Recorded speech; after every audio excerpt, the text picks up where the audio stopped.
On pourrait croire que le maître d'armes, c'est un récit historique classique. Et en fait, non. Le maître d'armes, c'est du récit historique, barbare, violent. C'est littéralement une chasse à l'homme, mais décalée au XVIe siècle. C'est pas effectivement des combats au fleuret dans des salons. Là, ils se tapent dessus avec des masses, ils se découpent à la faucille.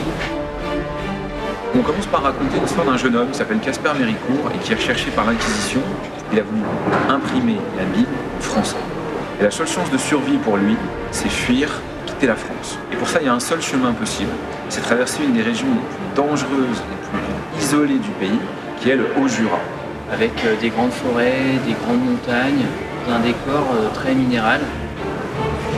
Et pour passer ce territoire dangereux, il va demander de l'aide à un vieil ermite qui s'appelle Hans Stahlhofer.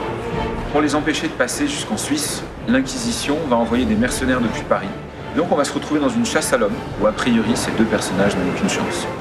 Sauf que Hans Stahlhofer n'est pas simplement un vieil ermite et un vieux guide. Il a été aussi le maître d'armes de François Ier, le plus grand maître d'armes de l'histoire. Et très vite, ceux qui devaient être les rois vont devenir les chasseurs.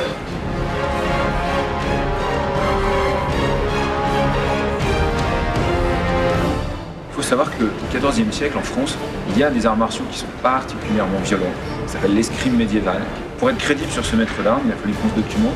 Et avec Joël, on est allé rencontrer quelqu'un qui fait partie de l'élite de cette nouvelle discipline et qui nous a donné tout ce qu'on avait besoin de savoir sur les coups, la mentalité, la façon de frapper, la façon de tuer.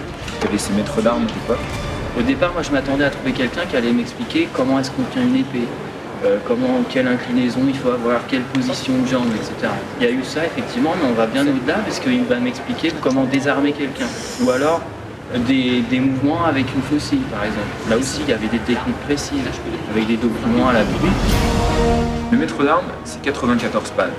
C'est une chasse à l'homme historique qui tient en un seul album, une seule grande histoire, qui va permettre au lecteur de ne pas avoir à attendre une suite, de ne pas se demander ce qui va se passer, mais de profiter complètement pendant son heure ou son heure et demie de lecture.